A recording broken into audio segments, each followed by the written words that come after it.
So I don't know about you, but I certainly do not enjoy recessions. What we're going to do in this video is break down 4 things that you may want to consider taking action on in the coming months to ensure that you put yourself in a proper financial position, in the best financial position possible during this recession. Because during recessions, money dries up in nearly every area of life. And so we need to ensure that we are in a financial position that we can get through these economic times. And so that's what we're going to discuss in this video. If you're new here to the channel and you want to learn more about topics such as these, then make sure you subscribe to the channel, drop a like on the video if you find any value in it, and let's get started here today. Let's talk about one of the first things that is going to sound very obvious, but we need to address it first off, and then we'll move on to the other topics. And that is to start to really trim the fat with your finances. And that's to cut costs, cut expenses as much as possible within reason. Now, okay, most people have already done this considering that they can't even leave their house. It's difficult to spend money, you would think, but people still find very many ways to spend money. They're ordering 10 items a day on Amazon. They are ordering food with Uber Eats every day. They're ordering pizza. I suggest dialing all of your expenses back as much as possible. As I said, this sounds very obvious, but I think it should be even more obvious to more people, because if you're sitting there and you're watching this video and you still have your job, about 23 million people filed for unemployment in America just in the past couple of weeks. But if you're watching this video and you still have your job, I just want to give a little bit of forewarning that job security in general is sort of out the window, especially for the next couple of months. And that's because in any industry, regardless of what job you might have, if you are a plumber and you're thinking that you are an essential worker and that you will always have jobs to do as a plumber, yes, that's probably very valid, but you probably might see some business dial back a little bit. You might see people who can't afford to pay, or they lost their job, so they don't even call the plumber. They just figure out how to fix it themselves, or they just deal with the problem. And so you're going to see business dry up in most areas. So even if you're working remotely for Google, you might start to see people start to get laid off, middle managers, and different people in different industries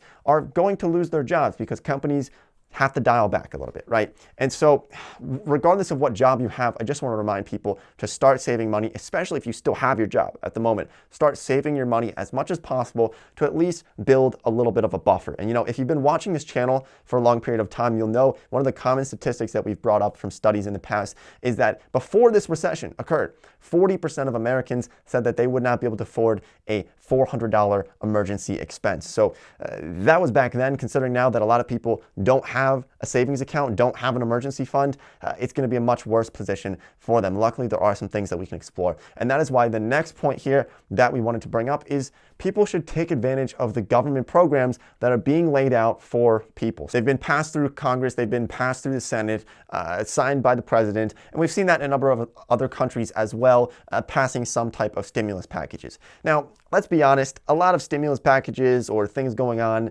in many cases, they're made for the rich, by the rich, but there are still some scraps that people like you and me can pick up from the government that we can take advantage of. And so one of those is that $1,200 stimulus check that a lot of people are going to be getting from the government. A lot of people have already gotten that. If you haven't gotten it yet, you probably will be getting it in the future at some point. If you've been paying taxes by mailing checks or some other ways, it might take a little bit longer because they might actually mail you a physical check. But yes, the $1,200 from the government, okay, a one-time payment, that might alleviate some pressure for some people, but there's actually more government programs that are going to be rolled out most likely in 2020 and possibly into 2021. If we had to take guesses at this, thinking back to the previous recession that we had, there were a lot of government programs that were rolled out that a lot of people didn't take advantage of because they simply didn't think that they were eligible for them. Think back to one of the common ones back in the previous recession was cash for clunkers, when people would get $3,500 to $4,500 for their old beat up gas guzzling machine car that they had,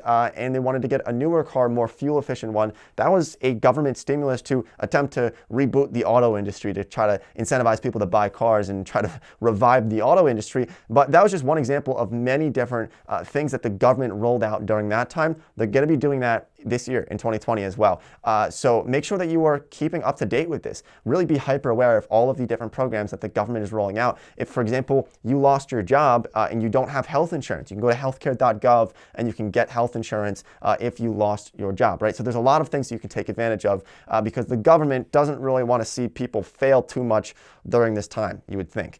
So take advantage of government programs. Please do that for the federal government, but also for your state and for your local county, for your municipality, and don't feel bad to reach out to other people for help if you really did need help in this situation. Now, the next thing that you can consider doing during a time like this is to refinance some of your debt. Now, if there are any silver linings to recessions, one of them would be that debt becomes cheaper. It becomes a lot cheaper during recessions. And that's because, especially in America, we love consumerism, and that's kind of how we feed our economy. And so we like to make debt cheap when a lot of people are scared to borrow because they lost their jobs or they have a lot of problems financially. And so we make debt very cheap to try to stimulate the economy, right? That's basic economics, or how the Fed runs it, right? And so you might be able to find cheaper debt. For example, if you have a home mortgage, you may be able to look into refinancing your mortgage. Now, mortgage rates over the past year have dropped a bit, not significantly, but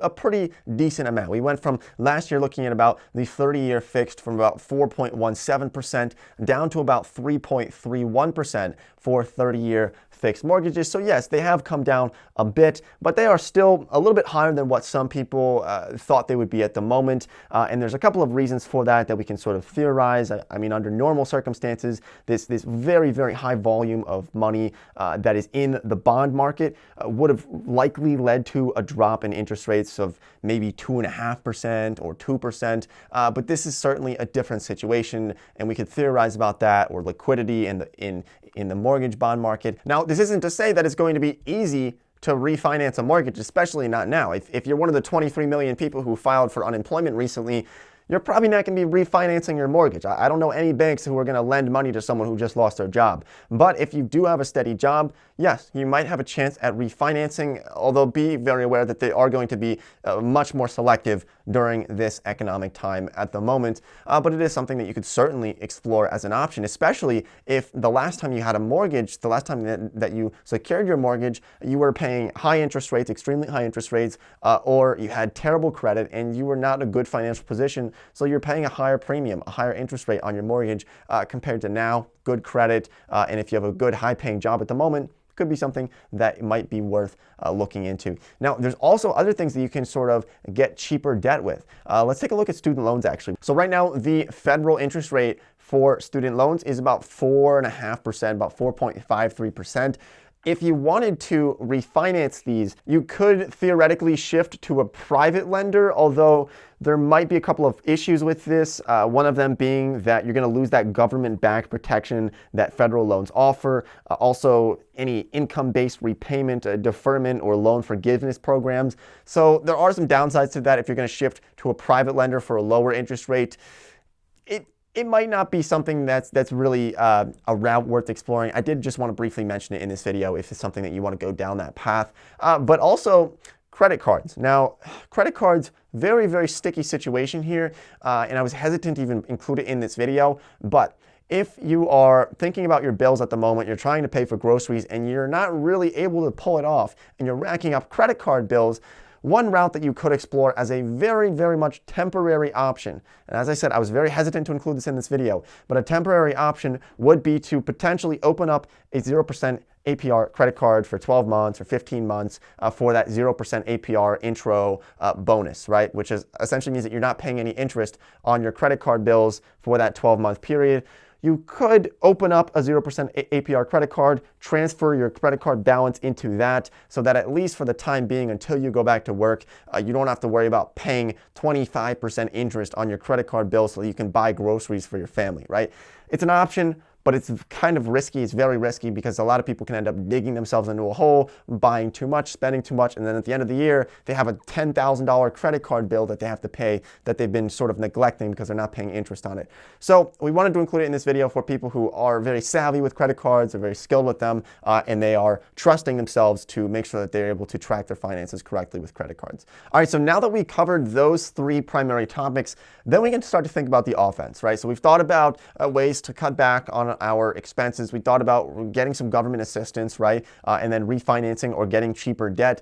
Now we can look into sort of a little bit more on the offense because most wealth is created during recessions. It's created when the markets are down, when there are more investment opportunities. That's not to necessarily say that this is an amazing investment opportunity at the moment. It's debatable. I'm not an economist. I'm not a financial guru. But there might be some deals opening up on the markets. And so my investment strategy, it really depends on the level of risk that you're willing to take for your investments. So you have to realize, what is your risk tolerance?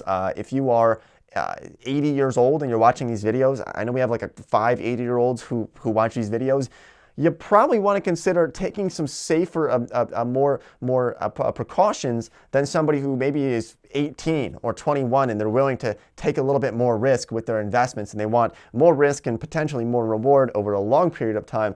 So make sure that you kind of establish your risk tolerance. If you're 32 and you have 3 kids in the past 5 years and you need to make sure that you can put food on the table for them, maybe you're not as willing to take as much risk as somebody who is younger with less obligations and less expenses all around the board, right? So what I like to do is, in times of recessions, I like to focus on companies that are really tried and true companies that are stocks that have been around for a long period of time, that have proven themselves, that have been able to survive previous recessions and come through stronger than they ever were before, especially after government bailouts. But companies like Walmart, companies like Apple or McDonald's, or a number of different blue chip stocks. See, we have this term blue chip stocks, and these are companies that have been around for decades in most cases, and they're really, really tried and true companies. Now, this isn't to say that every stock is going to rise, and if you are going to invest into the stock market, I suggest doing 2 things. One is to read as many books as possible. We have some videos on this channel that discuss how to invest, and I think